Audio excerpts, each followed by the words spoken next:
मासूम प्रिया कुमारी ऐं ॿियनि मुॻियुनि जी बाज़ाबीअ लाइ सखर प्रेस क्लब वारो बुख हड़ताल ते वेठल समाजी अॻवान डॉक्टर नज़ीर खोखर खे 196 ॾींहं थी विया, पर हुन सख़्त सर्दी में भी हिम्मत न हारी।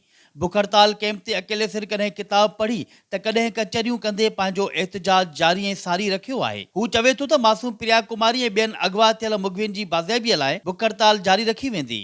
राणीपुर में फातिमा फरडो जो जिन्सी ऐं जिस्मानी तौर तशद्दुद थियो, उन असांखे मजबूर कयो त प्रिया कुमारी अगवा कई वई आहे। असां फातिमा फरडो जे लाइ शायदि अॻ में अहिड़ा हालात पैदा कयूं हा त हू मारी न वञे हा, उन जे करे असां कोशिशि कईसीं त ॿेली हाणे अचो त फातिमा खे त असां बचाए न सघा, प्रिया कुमारी से बचाइण जे लाइ जुदोजहद कयूं। असांजी हीअ जुदोजहद तेसि ताईं जारी ऐं सारी रहंदी जेसि ताईं प्रिया कुमारी, अली असगर मंगरियो समेत जेके सिंध जा मग़वी आहिनि उहे बाज़ाब नथा थियनि। बुख हड़ताल ते वेठल समाजी अॻवान जो चवणु आहे त जेसिताईं संगरार मां अगवा थियल मासूम प्रिया कुमारी समेत ॿिया मुॻवी बाज़ियाब नथा थियनि, तेसिताईं बुख हड़ताल जारी रखी वेंदी। शाहिद चनो, आवाज़ टीवी न्यूज़, सखर।